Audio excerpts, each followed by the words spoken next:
नमस्कार, स्वागत है आप सभी को कृष्णा योगा चैनल पर। आज के वीडियो में स्टूडेंट्स और युवाओं के लिए कुछ ऐसे आसन और प्राणायाम बताने वाला हूं जिससे आप 10 से 15 मिनट अगर डेली करते हैं, अगर कुछ आप अभ्यास नहीं करते हैं, एक्सरसाइज करते हैं और योगा नहीं करते हैं तो आप योग शुरू कर सकते हैं अगर आपको बेहतर फ़ायदा चाहते हैं तो। क्योंकि आपको बता दूं कि अगर आप दिल्ली जाना चाहते हैं तो वहाँ अगर आप बस से जाएंगे तो बहुत ही टाइम लगेगा और बहुत ही खर्चा लगेगा। लेकिन आप वही अगर जल्दी जाना है तो आपको क्या होगा, एरोप्लेन पकड़ना होगा और उससे आप आसानी से पहुँच सकते हैं। तो लेकिन खर्चा तो और ज़्यादा उससे भी लगेगा। लेकिन क्या है कि आप अगर आरामदायक और बहुत ही अच्छी क्वालिटी का कोई भी चीज़ चाहते हैं तो आपको उसके लिए बहुत ही समय भी देना पड़ता है और खर्च भी करना पड़ता है। तो इसके लिए हम आसन और प्राणायाम इसलिए किया जाता है ताकि आप उसमें सांसों का तालमेल रख सकते हैं, जिससे कि आपका जो बॉडी के हर अंग में, इंटरनल ऑर्गन्स में जो भी है ऑक्सीजन प्रोवाइड होगा और ब्लड सर्कुलेशन अच्छे तरीके से होगा, ताकि आप कोई भी कार्य को अच्छे ढंग से कर पाएंगे और सही से समझ पाएंगे कि क्या आप कर रहे हैं। तो इसीलिए आपके अंदर जो है एक्टिवनेस को पैदा करता है, ये चीज़ आपके अंदर बढ़ाता है। तो आपको योग अभ्यास करना चाहिए। तो मैं आज 10 मिनट का आसन प्राणायाम बताने वाला हूँ। हो सके मैं इसमें कम समय लूँ, लेकिन आपको 10-15 मिनट डेली अभ्यास करना है। सबसे पहला जो आसन हम लोग करेंगे वो है मार्जरी आसन, यानी कैट काउ पोजीशन होता है। तो यहाँ पे हम लोग को नी के पोजीशन में आ जाना है। सबसे पहले तो आपको एक मैट या आप कहीं भी एक समतल यानी प्लेन जगह पे ही आप करेंगे ताकि आपको कोई दिक्कत ना हो। तो इसके लिए हम पहला जो पोजीशन है कैट काउ पोजीशन करेंगे। इस प्रकार से घुटने को आपको सीधा रखना है और हथेली को भी आपको सीधा रखना है और चेस्ट की दूरी पर आपको खोल के रखना है। जितना आपका चेस्ट का डिस्टेंस है उतना आपको खोल के रखना है। अब यहाँ से सांस लेते हुए गर्दन को पहले ऊपर लेके जाना है और बैक को आपको पीछे कर देना है, नीचे एकदम पुश करना है।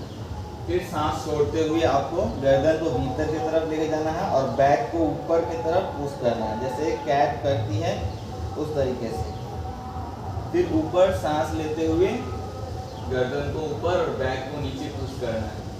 हर बार आपको सांस लेते और छोड़ते वक्त ये ध्यान रखना है, ऊपर नीचे जाते वक्त सांस लेना है और फिर सांस छोड़ते हुए नीचे जाना और पेट को पूरा अंदर खींचना है यहाँ पे, ठीक है। यहाँ पे फिर सांस लेते हुए फिर ऊपर। तो इसको आपको 20 से 25 बार आपको करना है कंटिन्यूसली, ताकि आपका बैक एकदम लचीलापन बढ़े, एक्टिवनेस बढ़े, क्योंकि इससे और आगे का आसन करने में आपको बहुत ज़्यादा हेल्पफुल होगा।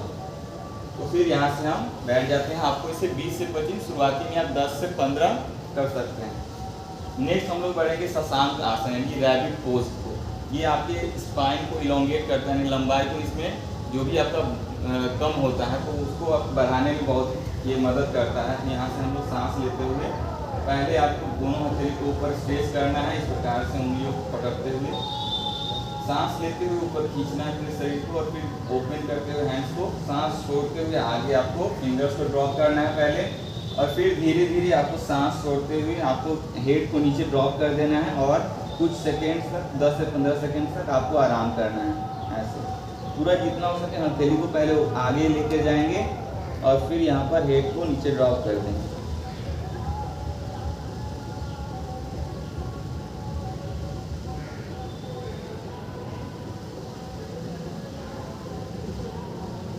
यहाँ पे 10 से 15 सेकंड रहने के बाद फिर से धीरे धीरे आपको वापस आना है। तो ये शशांक आसन हो गया। इसके बाद हम करेंगे डॉग पोज, यानी कि अधोमुख श्वान आसन। तो फिर आपको चेस्ट के बल पे आपको हथेली को खोल देना है, फिंगर्स ओपन करना है। तो उसको आपको पैर के पंजों को अंदर लेते हुए आपको सांस लेना है और घुटने को ऊपर उठाना है धीरे धीरे, और सांस छोड़ते हुए आपको गर्दन को भीतर की तरफ लेके जाना है। हिप को जितना हो सके आप ऊपर उठाएंगे, एड़ी को उठा के रखेंगे शुरुआती दौर में, और फिर धीरे धीरे यहाँ पर आप हो सके तो आप कोशिश करेंगे कि आपको हील को नीचे ड्रॉप करना है।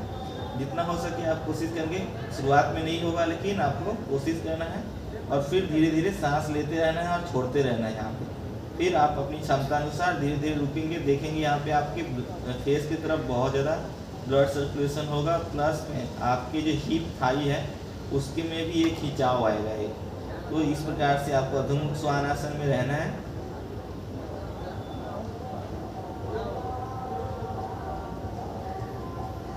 और फिर धीरे से सांस लेना है। फिर आपको पहले घुटने को नीचे रखना है और फिर वापस आ जाना है। फिर यहाँ पे कुछ सेकेंड्स आपको यहाँ पे होल्ड करना है, रुकना है।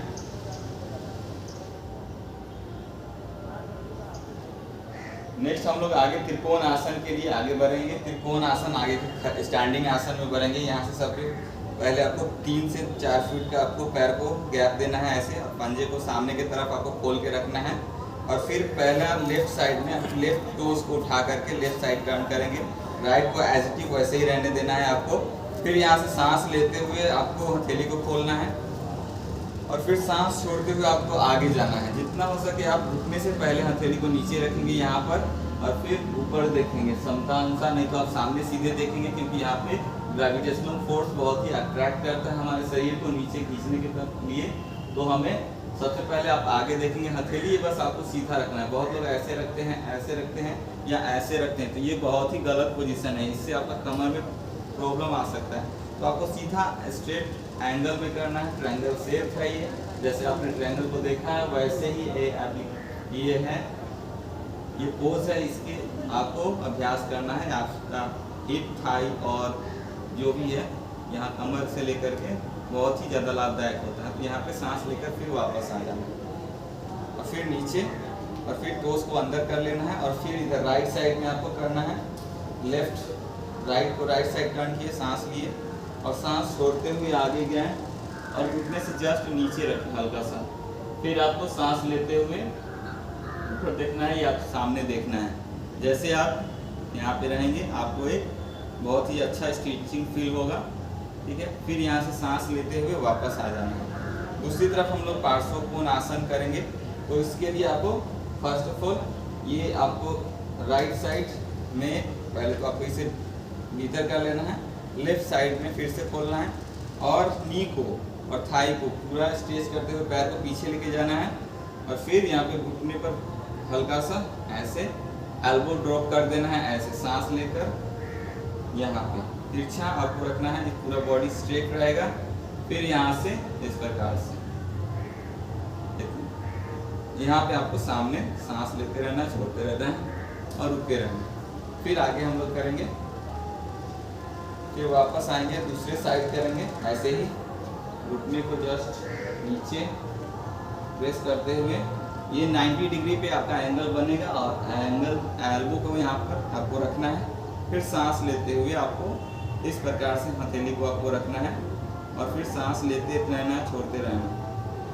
तो ये था जितना आपको लगे, जो आपको लगे कि हार्ड है तो उसको आपको छोड़ देना है। नेक्स्ट पोज करेंगे एलिफेंट पोज, जो कि हाथी जैसा एक पोज होता है, इसे कहते हैं, और प्रसारित पादोत्तानासन इसे हिंदी में कहते हैं। तो सांस लेते हुए यहाँ से पहले आपको बहुत ज़्यादा गैप, हल्का सा 3 से 4 फुट आपको गैप पे खोल देना है पैरों को।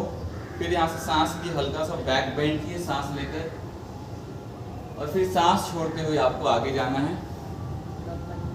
सांस छोड़े और गर्दन को जितना हो सके आपको बैक को पूरा बेंड करते हुए सांस, और हथेली नीचे ड्रॉप कर देना है। शुरुआत में आपका हथेली नीचे नहीं जाए तो आपको लेग पे रखना है, नहीं तो अगर जाता है तो आपको टोस को पकड़ करके यहाँ पे स्ट्रेच करा सकते हैं, जिससे कि आपको हेड की तरफ ब्लड सर्कुलेशन बहुत ज़्यादा होगा और आपका हिप थाई मसल्स भी स्ट्रेच होगा और ओपन होगा और मजबूती भी बढ़ाएगा ये आसन।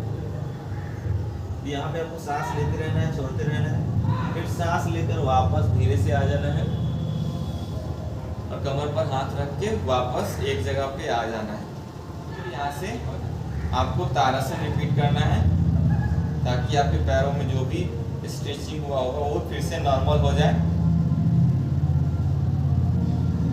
यहाँ पे इतना हम करेंगे, फिर वापस आएंगे। आप चाहें तो इसमें आप साइड स्ट्रेचिंग जोड़ सकते हैं, सांस लेकर के, सांस छोड़ते हुए यहाँ से इस प्रकार से आप मून पोज में आ सकते हैं। फिर सांस छोड़ के नीचे, फिर सांस लेकर ऊपर और फिर सांस छोड़ते हुए साइड स्ट्रेच, इस प्रकार से आप कर सकते हैं। और आगे हम लोग बढ़ते हैं, जो कि अब लेट करके करने वाले आसन करेंगे, जिसमें कि है आपका विमान आसन, शलभ आसन। ये सब आसन है जो आपकी बहुत ही ज़्यादा लाभदायक होंगे आपके इंटरनल ऑर्गन के। सबसे पहले हम लोग कोबरा पोज करेंगे, यहाँ पर लेट करके सांस लेते हुए यहाँ पर आपको फर्स्ट ऑफ ऑल दोनों फिंगर्स इस प्रकार से आपको रख देना है और फिर यहाँ से सांस लेते हुए आपको उठाना है। धीरे धीरे सांस लेकर आपको चेस्ट को उठाना है। एल्बो हल्का सा बेंट रहेगा तो चलेगा। यहाँ पे सामने आपको देखते रहना।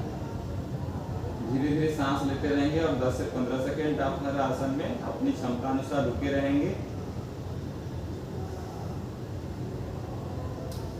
फिर धीरे से वापस आएंगे। इसी का दूसरा पोज होता है जो कि भुजंग आसन है। वो ये जो था आपका शॉर्ट कोबरा पोज था, यानी कि मिडिल नॉर्मल, और ये फुल कोबरा पोज है। सांस लेते हुए यहाँ पे आपको चेस्ट के बगल में दोनों हथेली को खोलते हुए रखना है। फिंगर्स को सांस लेकर आपको वापस ऐसे उठाना है। ये पूर्ण भुजंग आसन हो गया, कोबरा पोज। इससे आपका हार्ट, लंग्स, लीवर, किडनीज की तरफ बहुत ही ज़्यादा ब्लड सर्कुलेशन फ्लो होगा, ऑक्सीजन लेवल अच्छे से प्रभावित होगा। तो ऐसे यहाँ पे आपको रहना है 10 से 15 सेकेंड, फिर वापस आ जाना है। अब यहाँ से आपको सलभ आसन के लिए दोनों हथेली को थाई के नीचे ले जाना है। यहाँ पर इस प्रकार से थाई के नीचे लेके जाएं और फिर यहाँ पर चीन को नीचे रख दिए और मुट्ठी बना करके ऐसे नीचे रखेंगे। मुट्ठी बनाकर ऐसे थाई के नीचे रखेंगे। फिर सांस लेते हुए आपको यहाँ से फिर सांस लेकर आपको धीरे धीरे सांस को उठाना है। चीन को नीचे ड्रॉप करके रखना है। दोनों पैर को जितना हो सके उतना ऊपर आपको लेके जाना। दोनों पैर को इस प्रकार से रखेंगे। मैं चीन इसलिए उठा रहा हूँ ताकि बोलना पड़ रहा है। तो ऐसे रहेंगे आपको। फिर दूसरा पोज है यहीं से सलभ आसन प्रकार 2। सांस लेते हुए इस प्रकार से ऐसे सांस लेकर छोड़ते रहेंगे, लेते रहेंगे और इस प्रकार से रहेंगे। फिर वापस आएंगे और शशांक आसन में फिर से एक बार रिपीट करेंगे इसको।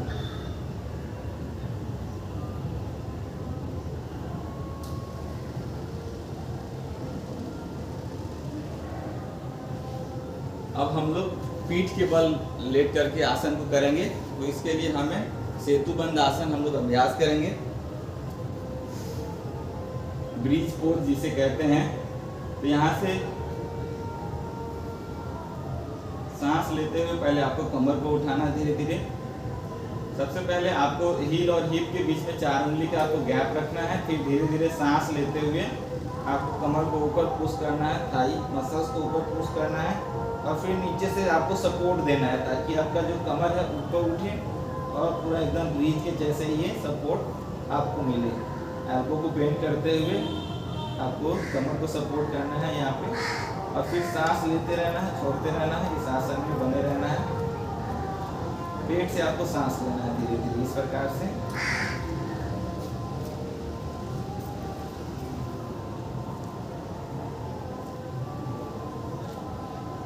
तो आप जितना देर रहेंगे यहाँ से आपका क्या होगा कि पिट्यूटरी ग्लैंड यहाँ पे भी एक्टिवेट होता है ताकि आपका जो मास्टर ग्लैंड अच्छे से काम करे, ब्रेन अच्छे से फंक्शन करे, हार्मोन्स अच्छे तरीके से हर जगह बॉडी में सर्कुलेशन हो और ब्लड सर्कुलेशन, ऑक्सीजन का फ्लो अच्छे तरीके से हो। इसलिए ये आसन को आप देर तक थोड़ा सा कर सकते हैं। बहुत ही ज़्यादा लाभदायक आसन है ये। आप चाहें तो इसमें ऐड कर सकते हैं ये आसन, जैसे कि मैं कर रहा हूँ सर्वांग आसन। एक पैर को उठाए धीरे से, फिर दूसरे पैर को उठाते हुए ऊपर लेके गए और फिर कमर को सीधा करते हुए जितना संभव हो उतना आपको शुरुआत में करना है। इस प्रकार से सर्वांग आसन आप कर सकते हैं। ये पूरा आपका बॉडी जो होता है उल्टा हो जाता है। इस प्रकार से आपकी तरफ हार्ट, लंग्स की तरफ ब्लड फ्लो होता है ज़्यादा और जो भी बीमारी होता है धीरे धीरे इससे दूर होता है। ये सर्वांग आसन बहुत सभी अंगों के लिए बहुत ही ज़्यादा लाभदायक आसन है। फिर धीरे से वापस आ जाना है और इस प्रकार से आपको अपान आसन में रेस्ट कर लेना है। फिर इतना आप करें, जो भी आपको हार्ड लगे तो उसको आप स्किप कर सकते हैं। और नेक्स्ट हम प्राणायाम के विषय में आपको बताने वाले हैं। तो इतना अभ्यास करने के बाद थोड़ी देर रेस्ट करेंगे और फिर यहाँ पर हम लोग प्राणायाम जो कि कपालभाति प्राणायाम है, और उसके बाद आप बेली ब्रीदिंग कर सकते हैं या तो अनुलोम विलोम प्राणायाम कर सकते हैं। उसका मैंने वीडियो अलग से बताया हुआ है, कपालभाति का भी मैंने वीडियो बनाया हुआ है, उसको भी आप जा कर के देख सकते हैं। अगर ये वीडियो लंबी आपको लग रही है, नहीं देख पा रहे हैं पूरे, तो आप वहाँ पर भी जाकर देख सकते हैं। मैं शॉर्ट में यहाँ पे हिंट दे देता हूँ कैसे करना है कपालभाति। तो इस प्रकार से आपको पहले कमर गर्दन को सीधी करके बैठ जाना है, और फिर यहाँ से आपको एक हाथ पहले शुरुआत में आपको पेट पे रखना है, फिर सांस छोड़ते हुए पेट पहले अंदर खींचते हुए और सांस बाहर।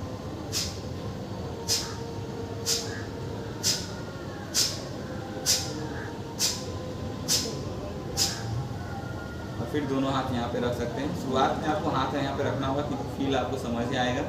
पेट अंदर जा रहा है और सांस बाहर आ रहा है। तो इस प्रकार से आपको कपालभाति करना है, और फिर यहाँ से आपको इस प्रकार से उंगलियों को बना लेना है विष्णु मुद्रा, या तो आप नॉर्मल खोल सकते हैं, और फिर यहाँ से दाहिने नाक को बंद करके अनुलोम विलोम शुरू कर सकते हैं। लेफ्ट सांस नाक से आपको सांस नासिका से सांस लेना है धीरे धीरे, और फिर राइट नासिका से आपको सांस को छोड़ देना है। फिर राइट से आपको सांस लेना है,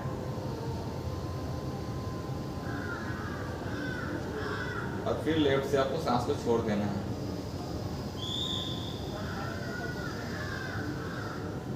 मैं यहाँ साउंड करके इसलिए बताऊँ ताकि आपको लगे कि मैं सांस ले रहा हूँ और सांस छोड़ रहा हूँ। आपको धीरे धीरे गति से आपको सांस लेना है, लंबी गहरी। आपको पेट तक सांस पूरा जाना चाहिए और पेट तक पूरा खाली होना चाहिए सांस जब छोड़े तो इस प्रकार से आपको रिपीट करना है हर बार, कम से कम 2 से 3 मिनट। इसको भी आप अप्लाई कर सकते हैं, ऐड कर सकते हैं आसन प्राणायाम में।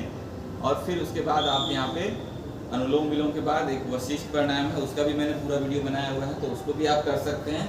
इस प्रकार से आपको लेट जाना है और हिल और हिप के बीच में गैप रखना है। पेट को आपको यहाँ पे हाथ रखना है, एक हाथ ध्यान मुद्रा में, सांस लेते हुए आपको पेट में आपको सांस भरना है। यहाँ आपको कमी दिखाई देगा, लेकिन आपको कोशिश करना है कि आपको पेट में सांस भरना है, और फिर धीरे धीरे सांस को छोड़ना है। सांस छोड़ते हुए पेट नीचे जाएगा,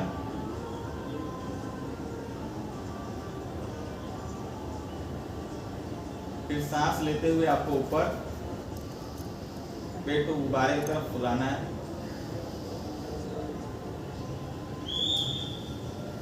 फिर सांस छोड़ना है। तो हर बार आपको पेट को ऊपर नीचे आपको पेट से सांस लेना है। इस प्रकार से मैं 10 बता रहा हूँ, और इसका फुल एक्सप्लेनेशन भी मैंने बताया हुआ है, तो उसको भी आप जाकर के देख सकते हैं। तो इस प्रकार से आपको आसन और प्राणायाम का अभ्यास मैंने बताया था, जिससे कि अगर आप 10 से 15 मिनट डेली करते हैं तो आपके अंदर एक बहुत ही अच्छा बदलाव आएगा। आप खुद फील करेंगे। आप सिर्फ 1 हफ्ते अभ्यास करके देखिए इस आसन और प्राणायाम के सीरीज़ को, आपको बहुत ही बेहतर महसूस होगा। जो भी आपकी शरीर में डिफ़िकल्टीज़ है या प्रॉब्लम्स है, उसको आपको बहुत ही आसानी से हीलिंग होगा। आप प्राकृतिक क्षेत्र में बैठिए और वहाँ पे इस अभ्यास को कीजिए डेली, तभी आपको बहुत ही अच्छा लाभदायक मिलेगा। तो आशा करता हूँ वीडियो पसंद आई तो वीडियो को लाइक कीजिए, कमेंट कीजिए, कुछ भी अगर पूछना चाहते हैं तो। अगर नए हैं चैनल पे देख रहे हैं तो चैनल को सब्सक्राइब कीजिए और दूसरों तक भी शेयर कीजिए, ताकि योग जो हमारी परंपरा है, हमारी जो सांस्कृतिक और प्राचीन सनातन धर्म से चला आ रहा है, वो लोगों तक पहुँचता रहे। तो इसी के साथ आप सभी को नमस्कार, जय हिंद।